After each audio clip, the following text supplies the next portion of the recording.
The Splash Brothers were hot in the second half. Steph Curry finished with 21 points, and all 15 of Klay's points were scored after halftime. I mentioned that Warriors defense. Warriors head coach Steve Kerr. How did you feel about it? We did an excellent job defensively, but we're under no illusion that we've figured anything out. We just played really hard and competed and tried to contest shots. They were doing a great job on me, especially in the second half. But I think I gotta be better. That's not me. And as a leader, you know, I gotta be better for the whole group. So that's on me. See the cut on Luka's face? That is Andrew Wiggins' finger that did that to him. I'm going to start with you, Jay Will, on this one. It was a little bit of a blowout last night in Game 1. Do you think the Mavs are going to be able to make this a series? Yes. A couple things to address here, though. But one, it looked like Luka came out of a heavyweight fight. Right. I mean, damn.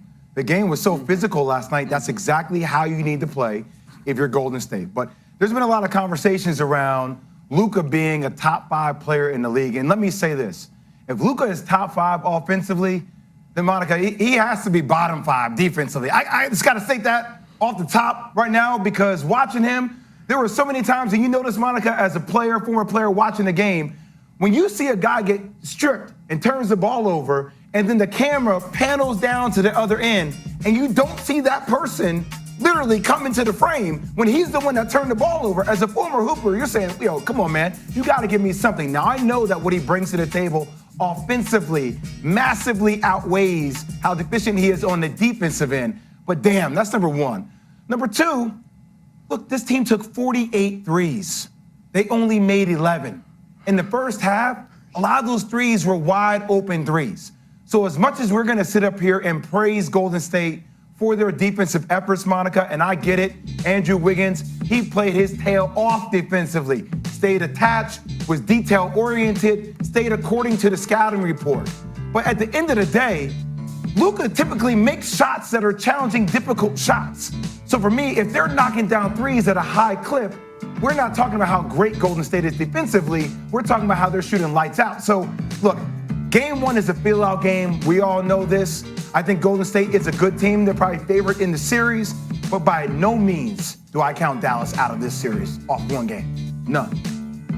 Yeah, I agree with you 100%, Jay. And again, you cannot praise Andrew Wiggins enough for the way that he was able to defend Luka. But when you look at it in totality, he's able to stay that close to him because he knows he has tremendous support, because to your point, nobody could buy a three-point shot if you were wearing a Dallas Mavericks jersey. And so to me, not only will Luka stop and survey and acknowledge the way that he's been played, his role players absolutely have to help him out, because then you force the Warriors defense to play it honest in terms of collapsing on him. There were a number of times we've gone over different clips in the tape, and you can see Dwight Powell setting a screen, or Jalen Brunson in the peripheral, or Dorian Finney-Smith, but because those guys could not get water from a water faucet, there was no reason to go out and contend them. Now, on the flip side, in terms of Dallas making this a series, Steph and Klay and the amount of action in the Warriors offense continues to be problematic, right?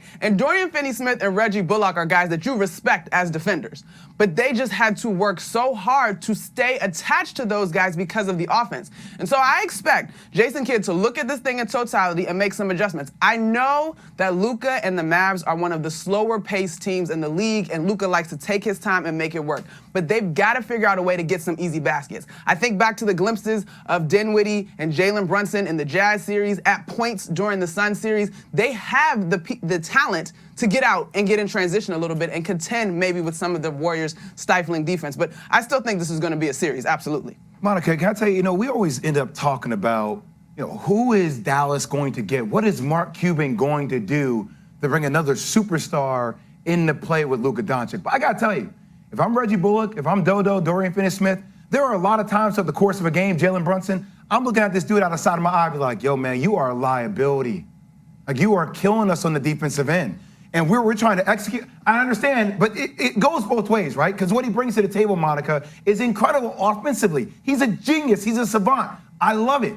But there are times, if you're executing, if you're out there, you're denying passing lanes, you know this back screen is coming, you actually play, and then you see him stand up, and he gets you beat because of that continuity. That exposes him more, because you can't hide him in the defense. Whereas vice versa to a degree with Steph Curry when he's on Dorian Finney-Smith, they didn't involve him in a lot of action. Steph was just sitting in the corner, saving his legs offensively. So that's my thing. If you're taking away Luka's legs defensively by making him move with constant movement, that takes away from some of the energy and the pop he brings to the offensive end. I'm just trying, it may not be fair, but we all know life ain't fair. I'm still looking at him a little bit sideways.